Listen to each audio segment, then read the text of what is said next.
Resolution ভাঙ্গা যাবে না, রেজিস্ট্রেশন হয়ে গেছে, এটা অমান্য করার কোনো সুযোগ নাই। দুইটা সিদ্ধান্ত, এক নম্বর সিদ্ধান্ত হলো ইবাদত হবে কার, দুই নম্বর সিদ্ধান্ত বিল ওয়ালিদাইনি ইহসানা, মা বাবার সঙ্গে করতে হবে সদাচরণ। কার সঙ্গে? শ্বশুর শাশুড়ির সঙ্গে, ডাক্কা বাবার সঙ্গে, ফির সাহেবের সঙ্গে, সবার সাথে সুন্দর ব্যবহার। কিন্তু মায়ের দুই নয়নে দেখতে পারি না। মায়ের মা ডাকলেও শরম লাগে। কখন তোর দাদি করে, এই তোর নানি কই, ছেলের দিকে তোর দাদি কই, মায় কই, আমার আম্মায় কই, এইটা বলতেও মনে হয় যেন শরম লাগে। জিজ্ঞাসা করে তোর দাদি কই, বাইকনারে কয় তোর নানি কই, অথচ আমগো আব্বায় কই, আমগো আম্মায় কই। এই আব্বা শব্দটা মুখ দিয়ে মহব্বতের সাথে ডাকবা। আল্লাহ বলেন আমারে মহব্বতের ডাকলে যেরকম আমার কলিজা ঠান্ডা হয়ে যায়, তোর মায়ের যখন মা কয়ে ডাকবি তোর মায়ের কলিজাও ঠান্ডা হয়ে যাবে। আল্লাহু আকবার। আমগা গড়ের বুড়ি, আমগো দেশে আমগো আমাদের গড়ের বুড়ি, আমার ছেলের দাদি, আমার বাগিনার নানি, এইভাবে ডাইকো না। মা ডাকবা, আম্মু ডাকবা, পয়লা চেহারা ডেকে তাকাইবা, তাকায় আম্মু কয়ে ডাক দিবা। নজরটা ফিরানোর আগে কবুল হজের সওয়াব। সাহাবী বলে ইয়া রাসূলুল্লাহ, বুখারী শরীফ দ্বিতীয় খণ্ড, বাবুন ফি বিররিল ওয়ালিদাইন, সহিহ বুখারীর দ্বিতীয় খণ্ডের মধ্যে পরিষ্কার লেখা আছে পিতামাতার সাথে সদাচরণ করার চ্যাপ্টারে। সাহাবী প্রশ্ন করে ইয়া রাসূলুল্লাহ, আমরা 51 ভুক্ত ফ্যামিলি, ডেলি তো বারবার মার চেহারা দেখি, 100বারও তো দেখি, 100 বার দেখলে 100 বার হজের সওয়াব হবে। রাসূল বলেন আল্লাহু আজাল্লু ওয়া আতিয়াবু, আল্লাহ তার চেয়েও মহান, তার চেয়েও পবিত্র। কিসের 100 বার? তুই যদি 1000 বার তাকাও, আল্লাহ তোমার নামে 1000 হজের সওয়াব লেখা দিবে। সুবহানাল্লাহ।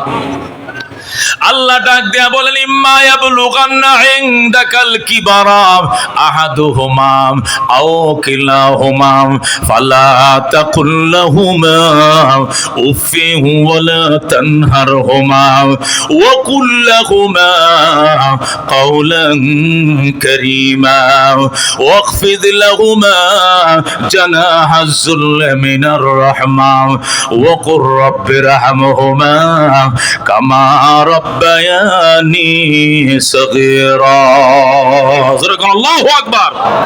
সূরা বনি ইসরাইল 15 পারায় আমার আল্লাহ ডাক দিয়ে বলেন, বৃদ্ধকালে যদি মা বাবার একজনকে পাও অথবা উভয়জনকে পাও, ফালা তাকুল লাহুমা উফিন ওয়ালা তানহারহুমা, উফ শব্দ করবা না, প্রতিবাদ করবা না। ওয়া কুল লাহুমা কাওলান কারীমা, আল্লাহ বলেন মা বাবার সঙ্গে নরম নরম কথাগুলো বলবা। ওয়াকফিদ লাহুমা জানাহাজ যুল্লি মিনার রাহমা, আল্লাহ বলেন মা বাবার সামনে আনুগত্যতার বাহুগুলো বিছায়া দিবা, এইভাবে ডানাগুলো বিছায়া দিবা। আর আমি আল্লাহর দরবারে মোনাজাত করবা আর বলবা ওয়া কুর রাব্বিরহামহুমা কামা রাব্বায়ানি সগীরা। আল্লাহ রাব্বি বলেন, আল্লাহ আমার এই দোয়া শিখাইছে, উম্মত যদি 7 দিন পর্যন্ত মা বাবার কবরের পাশে দাঁড়ায়া মা বাবার জন্য যদি কোনো সন্তান এই দোয়াটা 7 দিন পড়ে, 8 দিনের মাথায় আমার আল্লাহ মা বাবার জীবনের সমস্ত গুনাহ মাফ করে জান্নাত দিয়ে দিবে। এই জন্য মুসলমান মা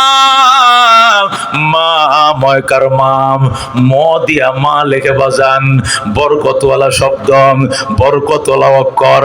এই ম দিয়া লেখে মক্কা, এই ম দিয়া মদিনা, এই ম দিয়া ইমাম, এই ম দিয়া মোবারক, এই ম দিয়া মসজিদ, এই ম দিয়া মাদ্রাসা। কথা কোন ঠিক কিনা? ময়কার মা আজকে টাইমের উপর ওভার টাইম করো, সন্তান তোমার দিন ঘুরে নাম, দিন ঘুরে না, ঋণ পরিশোধ হয় না, দোকান বাকি পরিশোধ হয় না, পাওনাদারের পাওনার জ্বালায় বাঁচো না, টাইমের উপরে ওভার টাইমও করো, বরকত নাই। কারণ কি? মারে খুশি করো নাই, বাবার দোয়া লও নাই, ফল ফ্রুট হৌরিরে খাওয়াও, শ্বশুরে খাওয়াও, মায়ের কোনোদিন খালি কমলা এনে দাও নাই, মায়ের দোয়া নাই। এই জন্য হায়াতে বরকত নাই, সুস্থতা বরকত নাই, ইজ্জতে বরকত নাই, ইনকামে বরকত নাই, সুস্থ জীবন নিয়ে বরকত নাই। মার পায়ে পানি ডালম, ওযু বানায় দাও, বাজার করা যাইবার টাইমে মারে আগে বলবো মা কি আনতাম কও, মা বলবে বউরে জিগা, বউ জানে কি আনবে, আমি তো পাকঘরে যাই না, আমি তো পাকঘরে যাই না, কি বাজার আছে নাই বউরে জিগাম। বলতে হবে বউরে পরে তোমার কি লাগবে আগে বলম। মায় বলবে আমার লাগে পান আনিস, আমার জন্য সুপারি আনিস, সুন আনিস, জর্দা আনিস, হাদা আনিস, এই দিতে কইব। মা তো কিছু নাই, ঠিক আছে মা তোমার গুলো লেখা নিলাম। এরপরে বউয়ের কাছে যাইবাম, প্রথমে বউয়ের কাছে নয়, প্রথম মাকে জিজ্ঞাসা আম্মু কি লাগবে, তোমার ওষুধ আসেনি, মা তোমার ওষুধ আসেনি, পান সুপারি আসেনি, সুন আসেনি, মার গুলো আগে জিগাইবা। এরপরে বউরে জিগাই, বউ বলবো মাছ লাগবো, গোস লাগবো, হালিম লাগবো, অমুক লাগবো, এই আইনো ওই আইনো, নুডলস আইনো, ফল আইনো। বউ তো বিরাট বড় সৌতা দিবে, বাউসার দিবে। এই বাউসার শোনার আগে মায়ের বাউসার আগে শুনবা। মা যদি দেখে আমার সন্তান যেখানে যায় মায়ের কাছে জিজ্ঞাসা করে যায়, বাজারে যায় মায়ের কাছে জিজ্ঞাসা করে যায়, আমার সন্তান সুন্দরী বউ পায়াও আমি মারে ভুলে নাই, সুন্দরী বউ পায়াও আমি বাবারে ভুলে নাই। এই জন্য মোনাজাতে হাত বাড়াইলে সবার আগে সন্তানের জন্য হাত বাড়াইবে। আল্লাহ দেখবে তোমারে পায়ের সাথে কেরের সাথে তোমার স্বর্ণ বাইজে আসবে, সাইয়া দিবা সোনা হয়ে যাবে। আর যদি মায়েরও সন্তুষ্ট করো গো, যত চেষ্টা করো বরকত পাইবা না। কথা কোন ঠিক কিনা? ক্বালা রাসূলুল্লাহ সাল্লাল্লাহু আলাইহি ওয়াসাল্লাম হুমা জান্নাতুকা আও নারুকা। আল্লাহ নবী বলেন, ও সাহাবায়ে কেরাম, মা বাবাই তোমার জন্য জান্নাত, এই মা বাবাই তোমার জন্য জাহান্নাম। মা বাবার খেদমত করছো, মা তোমার জন্য দোয়া দিছে, বাবাই দোয়া দিছে, লেখা লোক তুমি জান্নাতি। আর মায়ের কষ্ট দিয়েছ, মা দু হাত তুলে কান্দে, আল্লাহ 10 মাস 10 দিন এই সন্তানকে পেটে রেখেছিলাম, আজকে বিয়ে করাইছি আমার ভুলে গেছে, মায়ের কথা মনে রাখে না, আমার শ্বাসকষ্ট আমার ওষুধ কিনে দেয় না, আমার ইনহেলার এনে দেয় না। আল্লাহ কারে আমি 10 মাস 10 দিন পেটে রাখছিলাম, তোমার কাছে বিচার দিলাম। এই বলে যদি মায় কান্দে, দুনিয়া হারাইবে রে কমিনা সন্তান, পরকাল হারাইবে। জোরে কর নাউযুবিল্লাহ। قال رسول الله صلى الله عليه وسلم رضا الرب في رضا الوالدين وسخط الرب في سخط الوالدين। আল্লাহর হাবিব বলেন, আল্লাহর সন্তুষ্টি মা বাবার সন্তুষ্টির উপর নিহিত, আল্লাহর অসন্তুষ্টি মা বাবার অসন্তুষ্টির উপর নিহিত। অন্য হাদিসে নবী বলেন, قال رسول الله صلى الله عليه وسلم إن الجنة تحت أقدام الأمهات। নবী বলেন, সাহাবায়ে কেরাম রে, জান্নাত তোমার মা বাবার পায়ের নিচে। আল্লাহু আকবার। ও বন্ধু, মুসলিম শরীফ দ্বিতীয় খণ্ডে হাদিস, আমি মুসলিম শরীফ প্রায় 20 বছর পর্যন্ত পড়াই। বাবুন ফি বিরনিল ওয়ালিদাইন। হযরত আনাস ইবনে হযরত মুআজ ইবনে জাবাল রাদিয়াল্লাহু তাআলা আনহু থেকে হাদিসটা বর্ণিত। ক্বালা রাসূলুল্লাহ সাল্লাল্লাহু আলাইহি ওয়াসাল্লাম ওয়ালা তাউক্কান্না ওয়ালিদাইক ওয়া ইন আমারাকা আন তাখরুজা মিন আহলিকা ওয়া মালিকা। আল্লাহর হাবিব বলেন, সাহাবী মুআজ, বাজান রে, তোরে অনুরোধ করে মা বাবার নাফরমানি করিস না। যদিও তোর মা বাবা তোরে ফ্যামিলি পরিত্যাগ করতে বলে, বউ তালাক দিতে বলে, বউ তালাক দিয়ে দিবি, চাকরি ছাড়তে বলে চাকরি ছেড়ে দিবেন, সম্পদের লোভ ছেড়ে দিতে বলে ছেড়ে দিতে হবে, তবু গো মা বাবা ছাড়া যাবে না। সুবহানাল্লাহ। এখন তো 8 দিনের সম্পর্ক, শুক্রে 8 দিন হয়েছে। গত শুক্রবারে বিয়ে করছে, আজকে শুক্রবার 8 দিন হয়েছে। সন্তান কয় মা, মারে আমার বউ বলতেছে এত বড় সংসারে রান্না বান্না এটা সম্ভব না, আমরা ভাই 10 জন মানুষ খাওয়ান না, এত বড় ফাতিলে পাকাইতে হয়, এটা বলে আমার বউ ফাটতো না, আমগুলো জুদা করে দাও, আমরা আলাদা হয়ে যাবো, আমরা জামাই বউ আলাদা খামো, তোমরা 8 জন আলাদা খাও। মা এই কথা শোনার সাথে সাথে হাউমাউ করে কেঁদে দেয়। মায়ের চোখে পানি, ডাক দেখো সন্তান 25 বছর পর্যন্ত রান্না বান্না করে খাওয়াইছি, বৃদ্ধ বয়সে তোর জামা কাপড়টি পর্যন্ত ধুয়ে দিছি, তুই কলেজে যাবি জুতাটিও পর্যন্ত আমি আসল দিয়ে মুইছে আগে রাখছি, জামা কাপড়টি ধুয়ে দিছি, 3 বেলা খানাম, সকালবেলা নাস্তাম, সব আয়োজন করেছি, বিরক্ত হই নাই রে সন্তান।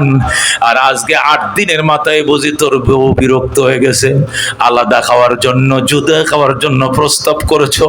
যা পাখি যা, ওরাল শিখছো ওরাল দাও, তবে মনে রাখো মৃত্যুর সংবাদ শুনলে মায়ের মুখে ফানি দেওয়ার জন্য তুমি আইসো না। নাউজুবিল্লাহ। এ মুসলমান, এমন কথা যদি কোনো মায়ে বলে কপাল মন্দ লেখা রাখো, তুমি জাহান্নামে। জোরে কোন নাউজুবিল্লাহ। আল্লাহর হাবিব বলেন ওয়াইন আমারাকা আন তাখরুজা মিন আহলিকা ওয়া মালিকা, যদিও তোমার মা বাবা তোমার পরিত্যাগ করতে বলে, পরিবার তালাক দিতে বলে, তালাক দিতে হবে, এটাই বিধান, তবু গো মা বাবা ছাড়া যাবে না। ঘটনা আপনারা জানেন, হযরতে ইব্রাহিম আলাইহিস সালাম প্যালেস্টাইন থাকতেন, ফিলিস্তিনে থাকতেন, তার ছেলে হযরতে ইসমাইল থাকতেন মক্কায়। ছোটকালে দুধের শিশু থাকা অবস্থায় আল্লাহর খলিল ইসমাইলকে বনবাস দিয়েছিলেন তার মা হাজেরা সহ মক্কা নগরে। এই জন্য ইসমাইল থাকতেন মক্কায়, ইব্রাহিম থাকতেন ফিলিস্তিনে। ইসমাইল যখন মক্কা নগরে বড় হলেন, মক্কার মানুষ ইসমাইলকে বিয়ে করা দিয়েছে, ইসমাইল তোমাকে বিয়ে করা দিলাম, মক্কার মানুষ ইসমাইলকে বিয়ে করিয়ে দেয়। ইসমাইল বিবাহ করার পর বাবার কাছে ফিলিস্তিন চিঠি লিখছে, বাবা গো, ওগো আমার আব্বা জান আল্লাহর খলিল ইব্রাহিম, আপনি মক্কা নগরে আসেন, বেড়ায় যান, আপনার ইসমাইল বিয়ে করছে, পুত্রবধূ দেখে যান। যেরকম সুবহানাল্লাহ। সেই মক্কা থেকে ফিলিস্তিন প্রায় ১৫০০ কিলোমিটার থেকে আরো উপরে। আল্লাহর খলিল ইব্রাহিম ঘোড়ার উপরে, উটের উপরে সওয়ার হয়ে ফিলিস্তিন থেকে মক্কা নগরে আসছেন। আল্লাহর ঘরের পাশে ইসমাইলের হুজরা, আল্লাহর ঘরের পাশে বাইতুল্লাহর পাশে ইসমাইলের হুজরা। সেই 15 দিনের রাস্তা পার হয়ে ইব্রাহিম ফিলিস্তিন থেকে মক্কা নগরে আসছেন পুত্রবধূ দেখার জন্য। আয়েশা ইসমাইলের ঘরের দুয়ারে দাঁড়ায় ডাক দেয়া কয়, ইসমাইল রে, আমার ইসমাইল, আমি একজন বৃদ্ধ মানুষ, বহু দূর থেকে এসেছিলাম পুত্রবধূ দেখার জন্য, তুমি দরজা খোলো, তুমি বাবাকে আগায় নাও। ইসমাইল বাড়িতে ছিলেন না, ইসমাইল বাড়িতে নাই, দাওয়াতের কাজে তিনি বাইরে বের হয়ে গিয়েছেন। ইসমাইলের বউ ছিল গড়ে, ইসমাইল ইসমাইল কয়ে ডাকে। ইসমাইলের বিবি ঘর থেকে কয়, কে আপনি? ইসমাইল ডাকেন, কে গো আপনি? ইসমাইল ইসমাইল করে চেঁচান কেন, চেঁচামেচি করেন কেন? ইব্রাহিম ডাক দেয় কয়, মা আমি চেঁচামেচি করছি না, আমি আমার ইসমাইলকে ডাকি, আপনার ইসমাইল বাড়িতে নাই, কোথায় গেছে জানি না, কবে আসবে জানি না, কেমন আছো তোমরা মা? ভালো নয়। সংসার কেমন চলছে মা? ভালো নয়, সুবিধার নয়। ইব্রাহিম ডাক দেয় কয়, মা তুমি নি ইসমাইলের বউ? কয়, হ্যাঁ আমি ইসমাইলের বউ। মা গো, তোমার ভাষা এমন কর্কট কেন, তোমার ভাষা এমন কর্কশ কেন, তিতা কেন? মারে তোরে দেখার জন্য নি আমার ফুতে সিডি লিখছিল, মারে তোমার দেখার স্বাদ আমার মিটে গেছে, দেখতে হবে না, আমি চলে গেলাম মা, আমার ইসমাইল আসলে কইও আমি আবার আসবো গো, আমার ইসমাইলকে কইও আমি আবার আসবো গো। আর কইও ইসমাইলের ঘরের চৌকাটটা ভালো নয়, অতি তাড়াতাড়ি যেন চৌকাটটা বদলাইয়া লয়। বলুন আল্লাহু আকবার। বন্ধুগণ, এই কথাটুকু বলে আল্লাহর খলিল ইব্রাহিম ইসমাইলের ঘরের দুয়ার থেকে রিটার্ন রওনা করছে, ফিলিস্তিন চলে যায়, ফিলিস্তিনের উদ্দেশ্যে রওনা করছে। রাত হয়েছে, ইসমাইল বাড়িতে আইছে। ইসমাইল বাড়িতে আসার পরেই তো নাকের মধ্যে আল্লাহর খলিলের গ্রান লেগে গেছে। আল্লাহর নবীরা যে রাস্তা দিয়ে হাইটে যায়, নয়, মেশকের সুগ্রাণ ছড়ায়। তোরা কর আল্লাহু আকবার। ইসমাইল বাড়িতে আইসা কো বিবি রে, আমার আব্বাই আইছিল না। আমার আব্বাই কো কে বলছে? কো আমি আল্লাহর খলিলের গ্রাম পাইতেছি আমার নাকে। জোরে কর আল্লাহু আকবার। আমার মামার নাকের মধ্যে আমার বাবার গ্রাম লাগতেছে। কোথায় গো আমার আব্বারে শুয়াইছো বলো? কয় না, আমি তো তোমার আব্বারে চিনি না। কি বলো তুমি আমার আব্বারে চিনো না? আমার আব্বা কে আসে নাই? তোমার বাবা আমি চিনি না। একজন বৃদ্ধ মানুষ আসছিল, তোমাকে খুঁজছিল, তুমি কি করছো? আমি দরজাও খুলি নাই, ঘরেও আসতে দেই নাই, নাস্তা করাও নাই গো, নাস্তা করাই নাই, আদর করো নাই গো নাম, যতন করো নাই গো না, ঘরে ঢুকতে দাও নাই গো নাম। কি সর্বনাশ করলা গো। উনি আমার কলিজার টুকরা বাবা। হে কপাল পোড়া নারী, আমার এই বাবাই বাইতুল্লাহ বানাইছে। এই বাইতুল্লাহর নির্মাতা ছিলেন আমার আব্বা ইব্রাহিম। আমার বাবা ছিল এই বাইতুল্লাহর মিস্ত্রি। আমি ইসমাইল ছিলাম জুগাইল্লা। তুই বুঝি আমার বাবার ঘরে আনলে না? সন্তানের ঘরে বাবা আসবে, কিসের অনুমতি? তুই দরজাটা খুললি না কেন? মহিলা কয় তুমি বাড়িতে নাই, কারে আমি ঘরে জায়গা দিব? আমার বাবা কি বলছে? তোমার বাবাই বলছে আমি আবার আসবো গো, আমি আবার আসবো। আর কি বলছেন? আর বলেছেন আমাদের ঘরের চৌকাঠটা আমি তো দেখি নতুন কাঠ দিয়ে লাগাইছো, অথচ তিনি বলছেন চৌকাঠ নাকি ভালো নয়, বদলাইয়ে নেয়ার জন্য। ইসমাইল চোখের পানি রাখতে পারে নাই। কি সর্বনাশ করলে রে বিবি। আমার বাবা আমার দরজার চৌকাঠ বদলাইতে বলে নাই, আমার বাবা আমার ফ্যামিলির চৌকাঠ বদলাইতে বলেছে। আল্লাহু আকবার। আমার বাবা বলেছে তোরে 3 তালাক দে বিদায় করে দেওয়ার জন্য। যা যারে যা, কপাল পোড়া নারী যাম, তোরে 3 তালাক দিয়ে বিদায় দিলাম। এই বলে হযরত ইসমাইল ওই মহিলার তালাক দিয়ে দিছে। 3 তালাক দেয়া মহিলাকে বিদায় দিয়ে দিছে। এরপরে আবার বিবাহ করছে ইসমাইল। এবার মক্কা নগরের সম্ভ্রান্ত পরিবার এই বনু জুরহুম গোত্রে বিয়ে করছেন। বনু জুরহুম গোত্রে বিবাহ করছে ইসমাইল। বিবাহ করার পরে আবার চিঠি লিখছেন, বাবা গো তোমার ইসমাইল চৌকাঠ বদল করেছেন, এবারের চৌকাঠ দেখে যাও। বাবা তোমার ইসমাইল আবার বিয়ে করেছে, নতুন চৌকাঠ লাগাইছেন, এবারের চৌকাঠ ভালো কিনা মন্দ দেখে যাও। আল্লাহর খলিল আবার আসছে মক্কা নগরে। আইসা ডাক দেয়, ওই দরজায় দ্বারা আবার ডাকে, ইসমাইল রে আমার ইসমাইল, আমি একজন বৃদ্ধ মানুষ, অনেক দূর থেকে এসেছিলাম তোমার নতুন চৌকাঠ দেখার জন্য, দরজা খোলো। ওই দিনও ইসমাইল বাড়িতে ছিলেন না। ওই দিন তিনি শিকার করার জন্য মক্কার বাহিরে গিয়েছিলেন। ইসমাইল ঘরে নাই। যেই মাত্র ইব্রাহিম ডাক দিলে ইসমাইল, সাথে সাথে মহিলা টাচ করে দরজা খুলে দেয়। ধরে আল্লাহু আকবার। সঙ্গে সঙ্গে দরজা খুলে দেয়, দিয়া লাফ দিয়ে বের হয়। ইব্রাহিমের কদমের মধ্যে পড়ে যায় নারী। ইব্রাহিমের পায়ের উপরে পড়ে ইব্রাহিমকে সালাম জানায়। ডাক দেখো বাবা গো, আপনি নি আল্লাহর খলিল, আপনাকে এক নজর দেখার জন্য আমি বেকুল ছিলাম। আমার স্বামী ইসমাইলের মুখে আপনার কত প্রশংসা শুনেছি বাবা গো, আপনাকে পাইয়ে আমি ধন্য, আপনার খেদমত করে আমি জান্নাতি হব। সুবহানাল্লাহ। বাবা আসেন, আবার ঘরে আসেন। বাবা এটা ইসমাইলের ঘর, আপনি সন্তানের ঘরে ঢুকবেন, অনুমতির দরকার না।